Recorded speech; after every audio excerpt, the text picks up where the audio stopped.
Hello. I hope you had a good month in April and had time to do some reading over the past few weeks. And I'd be keen to hear about some of the best books that you've read recently, or maybe the worst. Maybe you've read some absolute stinkers, and that'd be interesting to hear about as well. But I want to have a chat about everything that I've read over the past few weeks. And I've read quite a lot. There's 12 books in total, and there's a couple that I did not finish. So it was a really mixed bag of things because there were some books that I thought were absolutely excellent and others which I really enjoyed. Some I felt quite mixed about, and some which I unfortunately feel didn't work and that I gave up on reading. So I want to discuss all of these books, but first I just briefly mention some fun bookish things that I did in April as well. So I did quite a lot of reading from the Women's Prize for Fiction list. So I'll predominantly be talking about a lot of these books that were on the long list, and I was lucky enough to be invited to the shortlist party for the Women's Prize. So that was a really fun event to go to, a great sense of like celebration in the air and love of literature. And it was so exciting to spot a number of different authors. I was standing behind and right at one point, and I got to chat with Chetna Maru, and I got to meet Aubrey Lescure, the author of River East, River West. So that was really lovely, and we had a chat, and I was so happy and excited that this was on the short list, because I'd actually read this shortly before the long list was announced, and it's such a great debut novel, the only debut on the short list. And so a really immersive, wonderful story, and we had a lovely chat. She's really nice. She's working on a new novel now as well, and so that was great to hear about. I also went to see a number of author readings. So really funnily, I went to see RuPaul talk about his new memoir, The House of Hidden Meanings, and he's been doing such a big tour all about this book, and I've not read it yet. I have a copy. I probably wouldn't have bought a copy, but when you bought a ticket to the event, it came. It was quite expensive, and it came with a copy of his memoir. And he's first and foremost a really savvy capitalist, isn't he? And but it was really a pleasure to hear him talk about his life. I was quite surprised. He was just on the stage on his own, and I was a bit nervous at first that he wasn't going to be in conversation with anyone, but of course he's a really great, engaging and charismatic orator, especially about his own life. And there were a number of people in the audience that he knew, including Michelle Visage, and so he brought her on stage towards the end and had a chat with her in that way. But it was really a pleasure hearing him talk about his life. I've been a long-standing fan of Drag Race, and it's just my comfort thing that I go to watch or rewatch, where I just feel like, oh, these are my people, And that was a real pleasure to see. I also saw Sinead Gleeson being interviewed by Douglas Stewart at the London Review Bookshop, and that was a really great discussion because they had a great rapport.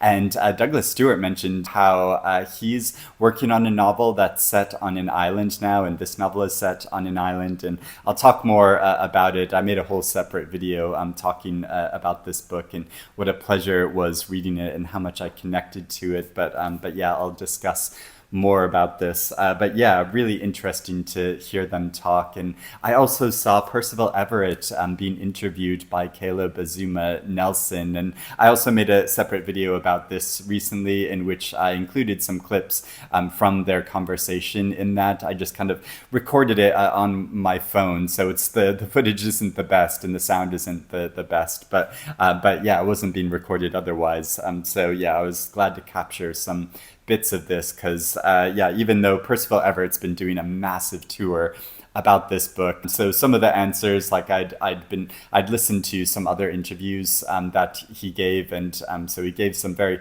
similar answers to some of the questions, which is very understandable. If you're touring around with a book, you will inevitably be asked some of the same things, and so we'll naturally give some of the same answers. But yeah, absolutely wonderful to hear them in conversation with each other. And I also took a long weekend trip to Norfolk and to Norwich first off, and then we went out into the countryside and stayed at a couple places. And because I was with my husband and we were celebrating our anniversary, because we first met in Norwich, and so it was our 25th. So we went back to the place where we first met, and it was a real nostalgia trip, traveling around the university there and the countryside. And of course, I went to some bookshops while I was there. So there's this great bookshop in Norwich called the Hive Bookshop, which really celebrates independent publishers. You can see on the outside there are some independent publishers listed, and they have whole sections in the bookshop that are dedicated to them. And it's one of these great bookshops that's organized in a way where it feels like a lot of attention has gone into curating the books that they're presenting and offering on sale. And so yeah, had a great browse around there and overheard some conversations of people discussing books. And I always find that difficult. I almost want to like chime in and say, oh yeah, you should definitely buy that book or read that book. And I know people would probably appreciate that. But I get a bit shy about those things. But also, while we were traveling around Norfolk, visited some other local bookshops in different towns, and so yeah, it's always great to have a nose around some different bookshops from the ones that I normally go to in London.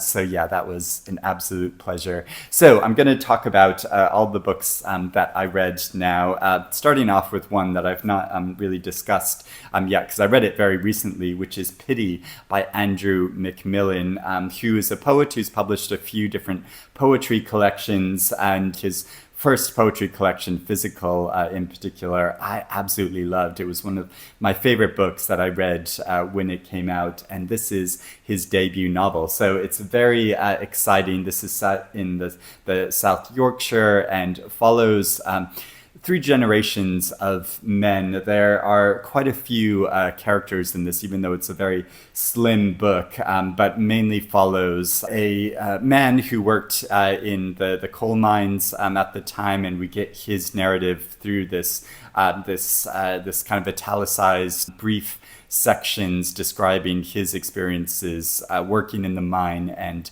the whole atmosphere and culture around that. And there is also his two sons. So we see brief snapshots of them when they're younger, but also when they're adults, separately, their different lives. And the son of one of these men who has become a drag queen and does different drag performances. Speaking of Drag Race. So there are some performances that he does, which are kind of more for money and more for kind of hen parties and crowd pleasers. But then there's other kinds of drag that he does, which he sees more as an expression of himself and his art form and his culture, because one of his drag shows is dressing up as Margaret Thatcher, who obviously had a massive influence, a very controversial figure in this area of England. And so we follow his story as and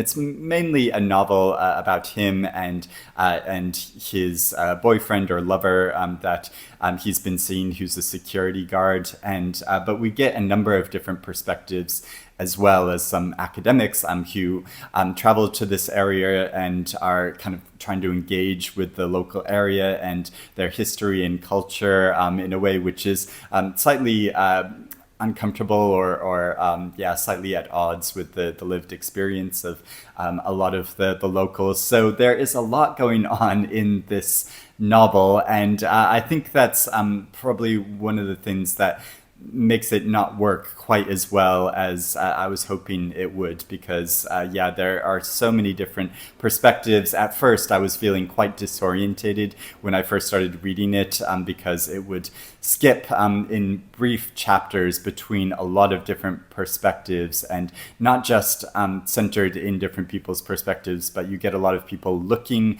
at different scenes. There's a lot of viewing, which is part of the overall meaning of what Andrew McMillan is trying to do in this novel. But it does build to something that's quite emotional and effective. I think after initially feeling quite uncertain, I did get a lot more into the story, and I think it's really interesting and unique what he does in this book. But overall, it is slightly a bit too ambitious, I think, unfortunately, though, a really interesting depiction of this area and the issues, and looking at connections between generations, and what we understand about people who have come before us, and the local area where we live, and how it's changed over time. It's really interesting what he does with all those things, but as the entire novel, I think it doesn't completely work. There's also some jarring poetic imagery that he puts in, which I feel like could have been a bit more clear, where I was a bit confused at some points what was actually going on in the scene. But a really interesting book to read. I'm glad that I read it, but especially like about drag culture and how it discusses that. I really enjoyed those section of an actual, drag artist, and how he has to supplement his income by working at a few different jobs, because even though the drag race has become so glamorized and popularized, but for a lot of drag queens, it can't be their main source of income. There are a number of other books as well, like Brotherless Night, that I read, which was such an immersive, really harrowing read in a lot of ways, describing a period in Sri Lanka during the Civil War, following a teenage girl who is studying to be a doctor, and how she has multiple brothers that get caught up in the larger conflict on both sides of the conflict. And so we see lots of different sides to this war, and lots of different perspectives through her, and how she really feels caught up in the middle of it, though she just wants to work as a doctor, helping to assist people. But inevitably her actions become politicized in different ways. So when there's such a big conflict like this, you can't help but having to take one side or the other. And I thought it was so vivid and powerful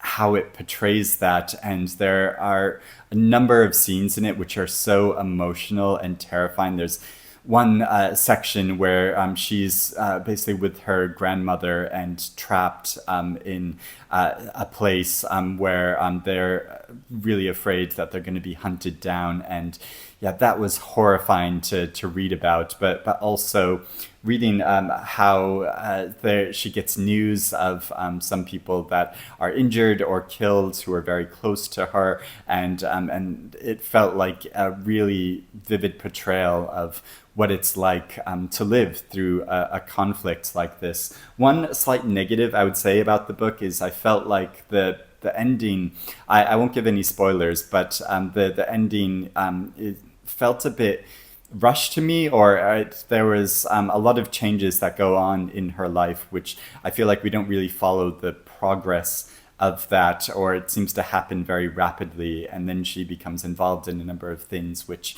I felt like weren't explained as much or built up to that point. But overall, a really powerful, excellent book, and I'd love to read more by this author. I also read Enter Ghost, and this novel is also really powerful in describing a large-scale conflict, so centered in the Middle East, and following a Palestinian woman who returns there after having lived in England for a long period of time, working as an actress, how she's engaged in a messy affair with a director, which she kind of knows is coming to an end. So she goes to visit her sister back in her homeland, and following the experiences of that and how she becomes involved in a production of Hamlet, which is taking place on the West Bank, and the whole experience of coming together as a theater troupe, and the different conflicts which arise between some of the actors and members of production, but also the camaraderie they have coming together, and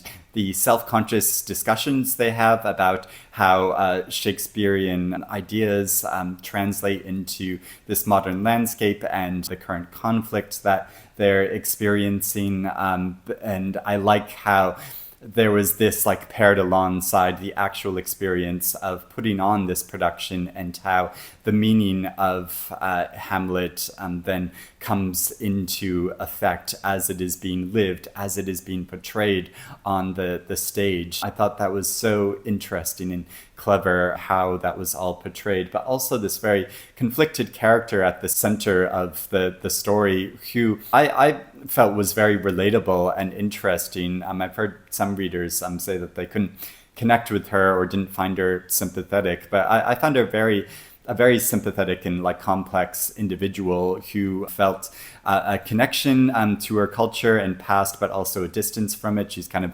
created a new life for herself in England, and so has this kind of dual sense, but is also sifting through her own past and trying to understand her own past with her sister, and by listening to some recordings of that her family had made earlier on, and how her grandparents' home is now inhabited by other people, and the experience of going back to visit there. And also there's an incredibly vivid scene where she and the theater troupe are going through one of these checkpoints, and she is being confronted by an Israeli soldier who she suddenly realizes is British, and so she tries to have a conversation with this man, but then there's this barrier between them because they're in this very tense situation. And I like the complexity of that, of how it's presenting these two people that came from a similar place but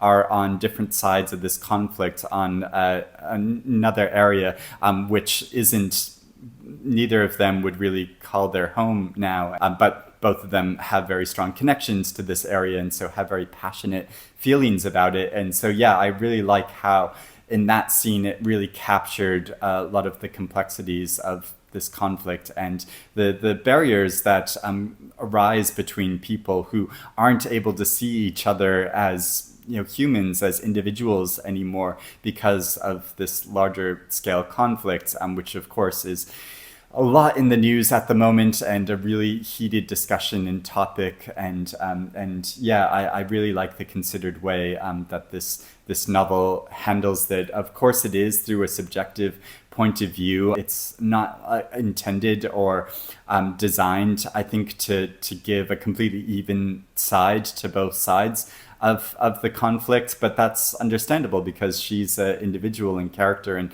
she's describing her own experience that she's having traveling here. And so, yeah, I thought this was a very strong and powerful novel.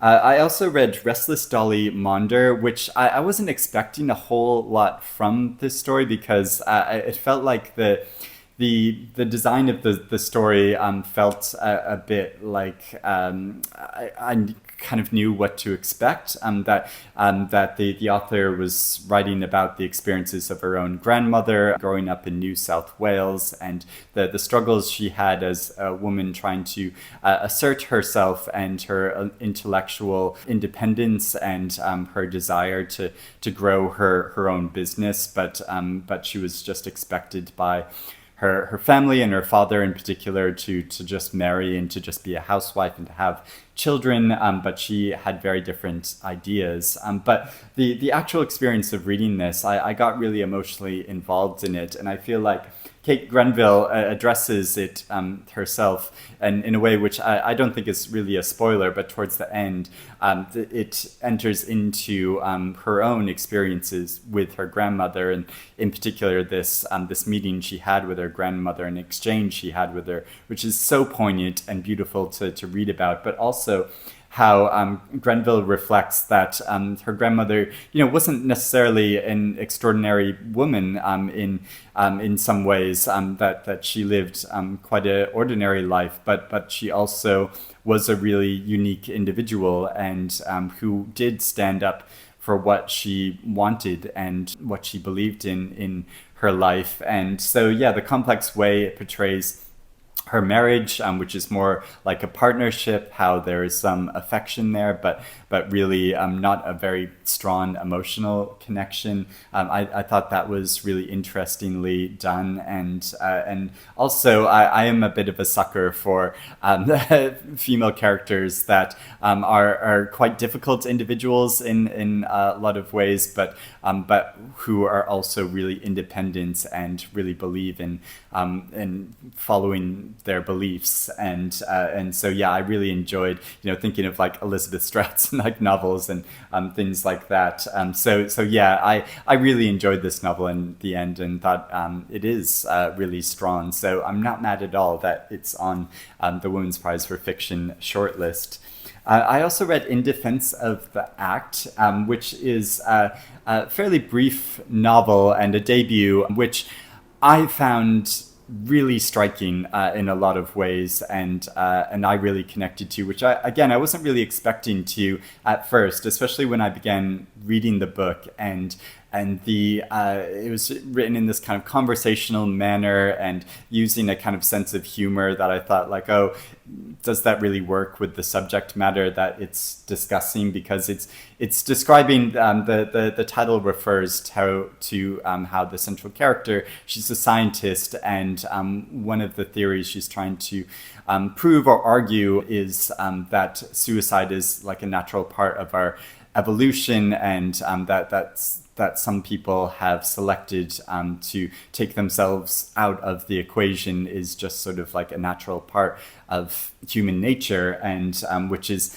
something that a lot of us like naturally would rail against and say, oh, this is really inhumane, and really people should be saved. And I don't think that argument, I mean, it's not the point of the book to try to convince you that that is the correct thing. It's more just presenting this as a way of thinking about this issue in a much more complex way, and especially how it applies to her in particular as someone to a number of different people in her life who are very close to her, either attempted suicide or were successful in committing suicide, beginning with a really emotional story about coming upon her father when she was younger after he had tried to commit suicide, and so then goes on to show how she's really been traumatized in her childhood, and but she's not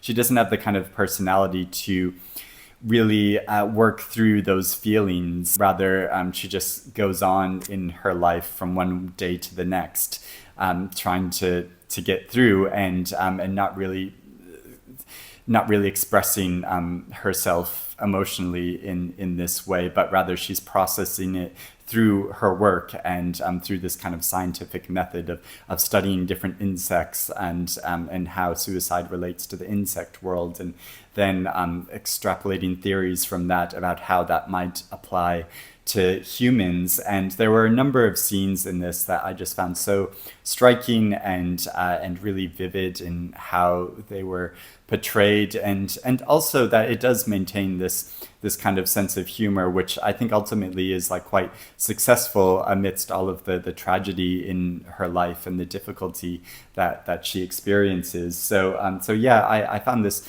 a really wonderful and individual book, and also as an expression of queer life and her as a lesbian, and how it encapsulates that experience, I think is very well portrayed and very relatable, and I found really enjoyable as well. Although I did not enjoy the way that the text of this book is laid out. It uses a font which I just found quite difficult to read. I did get used to it after a while, but I did try to stop or I did stop early on and went to see if there was an audiobook version of this, because I just found it so difficult to read. It was actually making me dizzy. I'm trying to follow line by line, but yeah, ultimately I got so into the story and so involved in it that really didn't bother me so much, and it's not all that long a book. Another novel that uses a kind of conversational style of writing in a similar way to In Defense of the Act is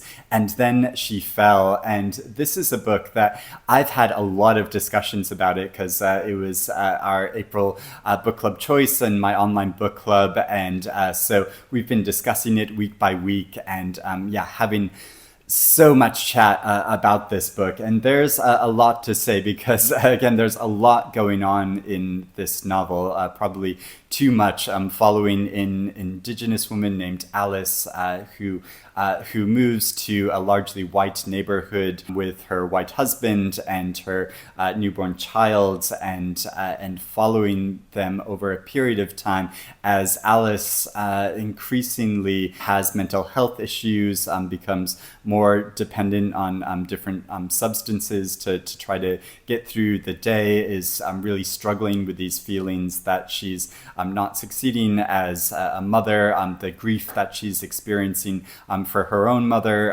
who has died, and the sense of loss and separation she feels from her Indigenous community that she's moved away from, and the growing threat she feels and paranoia that she has about her neighbors, some of it quite justified, but others which is much more kind of paranoid results of her mental health issues. And so yeah, there's a lot going on in this story, and I feel like it's slightly too much to try to handle and balance, but at the same time it's everything that she's going through all at the same time, and that's part of why she's having so much difficulty living from day to day, because she's thinking about all of these things at the same time. And so the narrative itself becomes quite frenzied as her life and mental state becomes much more hectic, and it's slightly difficult to read in that way, because it becomes so scattered and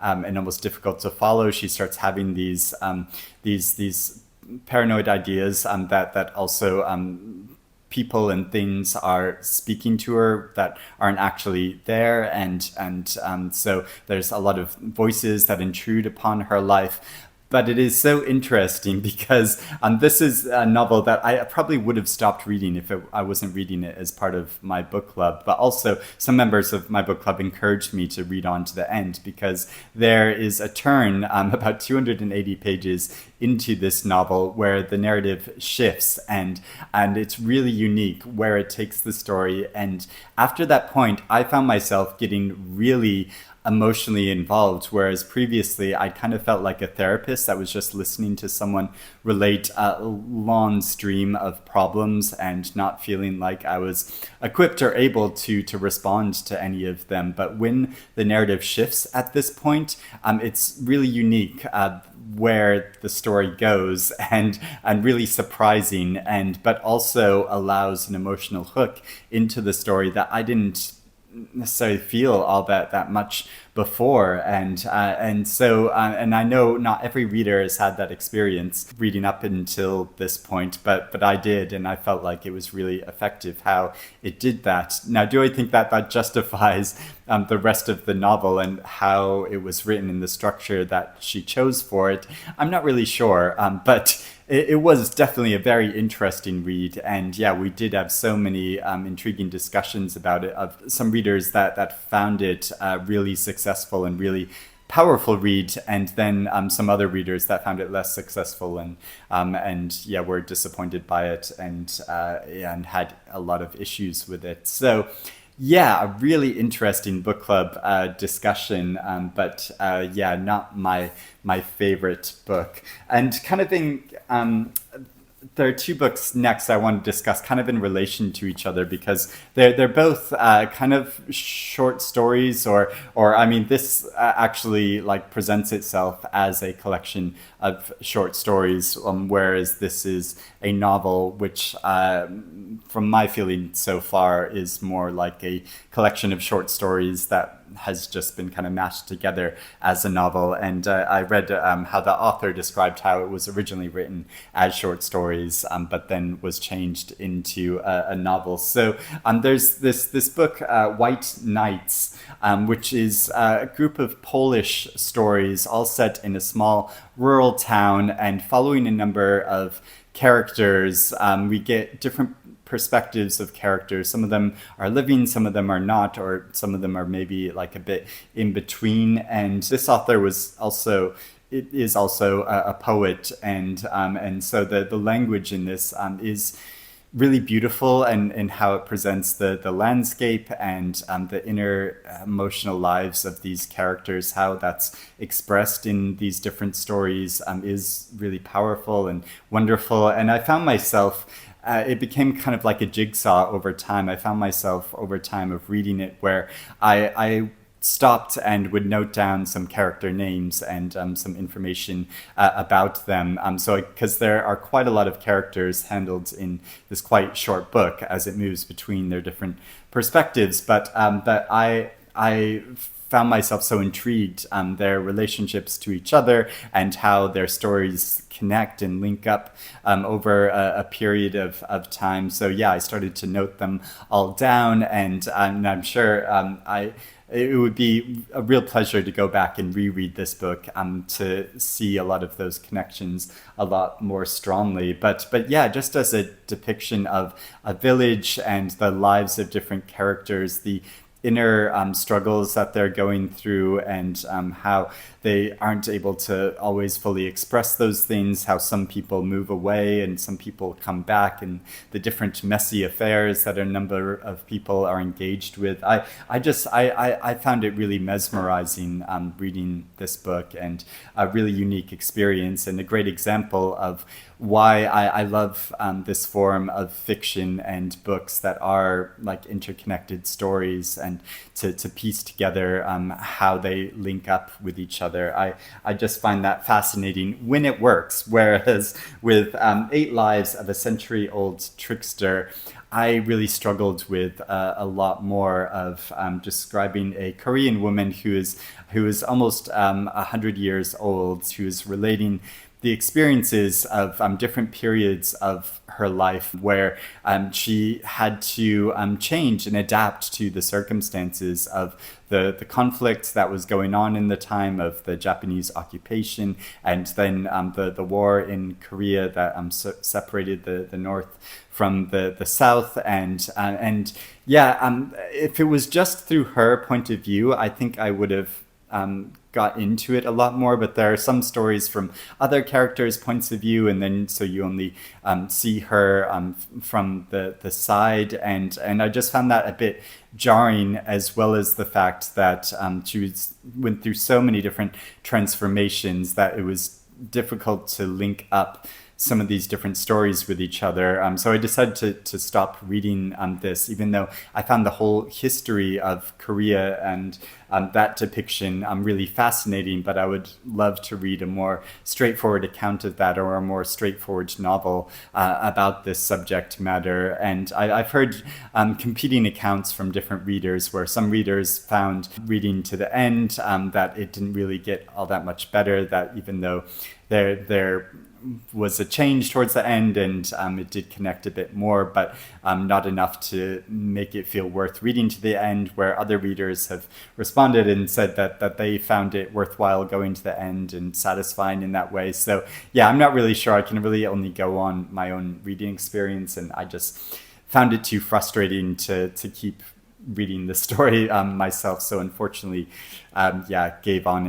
up on it, even though there were some absolutely harrowing scenes in it. But yeah, I felt it was like handled too briefly, or didn't get to the complexity of it enough for me to fully appreciate it. Another book that I decided not to finish was the House on Via Gemito, which is set in Naples, following a very abusive husband and father over as a son recollects his experiences with this father. And the father was an aspiring artist, who was an artist, but who felt like he wasn't able to realize his full potential because of the obligations of his family, and felt that his family was holding him back, and he took that out on his family. And I just found this was getting a bit repetitive. It's quite a long book, and even though I didn't read all that far into it, but it was already starting to feel a bit repetitive, and so I just wasn't engaged with it enough to want to continue on, even though I was really looking forward to reading this book. And but I have heard from many other readers that it is worth persevering with and continuing with, and so maybe I'll go back to it at some point. I'll keep a copy of it and maybe return to it, because maybe if I went back to it, if I had more patience, I would feel more engaged in it. But as it was, it just wasn't really working for me. But a novel that I was completely gripped by and read all the way through was Nightbloom. And so it was so fascinating discussing this with Anna when we made our shortlist predictions video and discussing the long list, that she had a very different experience of this book. But I just found the way it portrays the lives of these cousins in Ghana, and how they begin with a close connection, but then their lives diverge and over a period of time for many different reasons, but also having to do with their family and a lot of the baggage that goes along with their family life, and but also their different personalities and conflicts, and how they don't openly discuss a number of things that they personally are going through, and so just lose that connection with each other. But I found it really meaningful, and also how the story is written, that we follow one of their perspectives for quite a while, and then it switches to the other girl's perspective, and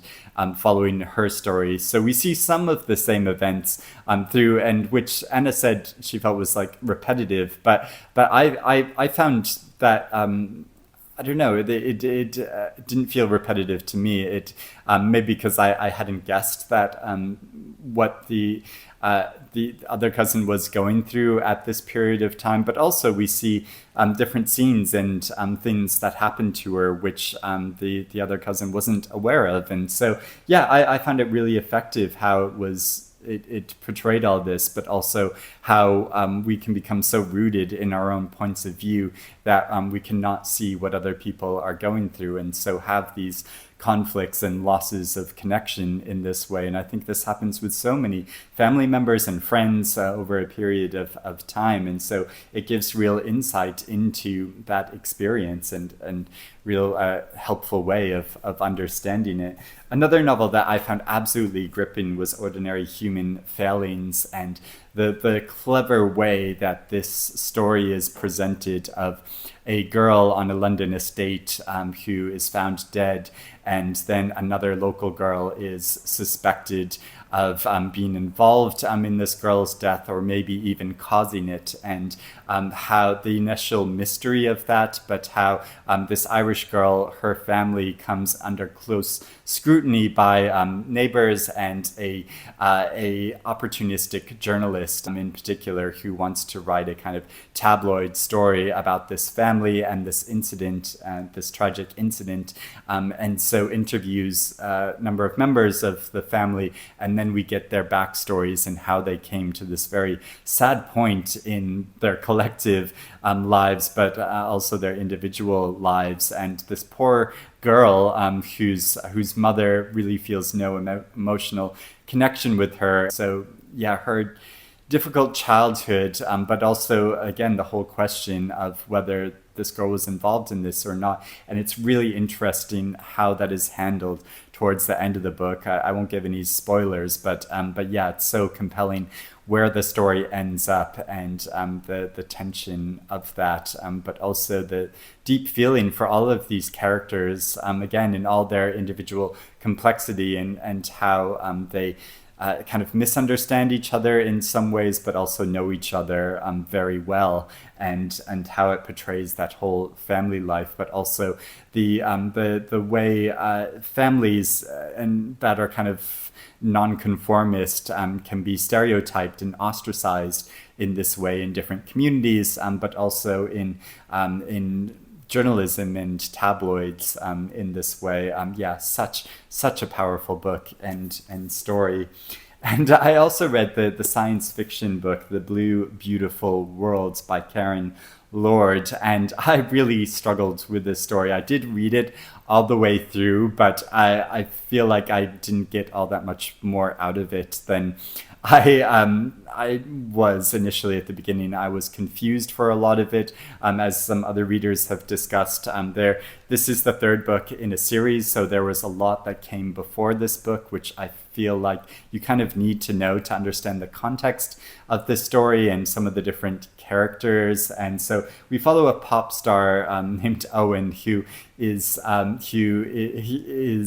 we follow his sort of fame and at first, but also how he has this whole backstory and mystery about him.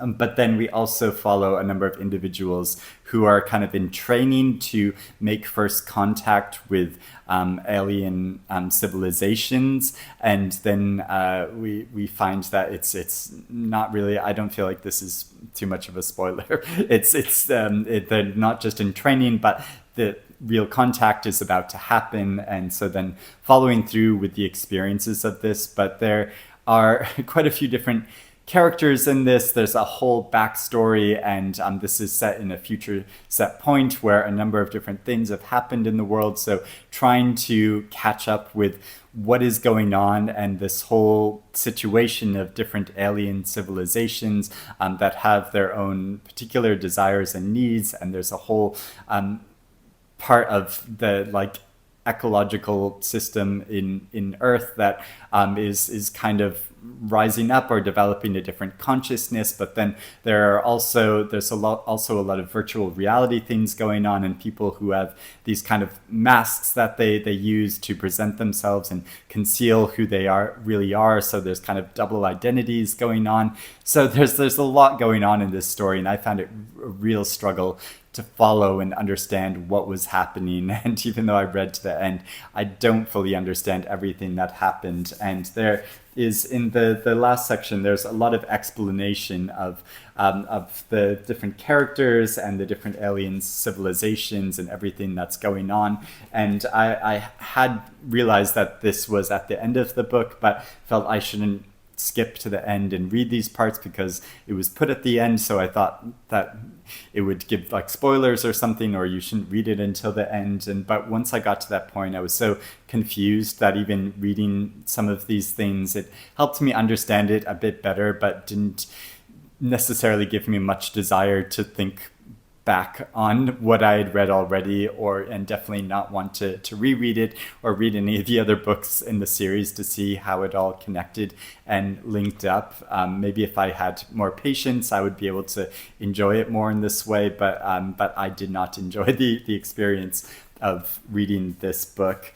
But a book that I did really connect with and enjoy so much was Hagstone, and following the story of a character named Nell who lives on a remote rocky island and is an artist and living a very independent existence, but then gets involved with a commune of women that live on this island and very separately from the rest of the community. And following her experiences, just this this whole tension of how do you engage with society and how do you maintain your independence in larger society, I found so meaningful to read about. But also her individual experiences. I thought she was a really complex and interesting character that really likes going on swims, really likes having affairs with different men, but not committing to any long-term relationships, and the whole tension and complexity of that, because she's so committed to her art and living independently in this way, but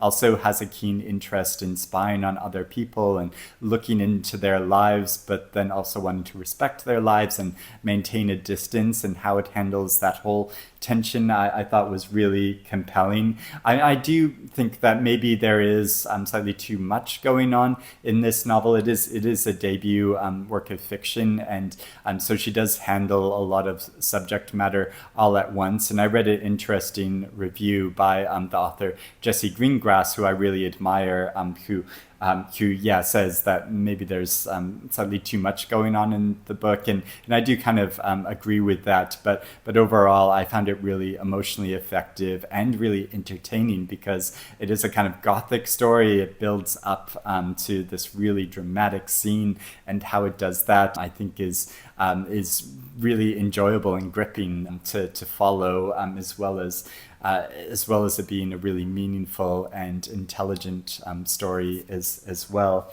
And finally, I read James, which was just an absolute delight and pleasure, but also so smart and engaging. Made me think about things from a lot of different angles, and how he tells this story and gives us Jim's point of view from Adventures of Huckleberry Finn, to really make me see that story in a different way, and both the strengths and the shortcomings of Twain's book, but also building the story of an enslaved individual and telling that narrative of joining in this tradition of literature, and to give different points of view and angles and ways of understanding this history, which is so important to American culture and to what's still going on today. So even though this is a historically set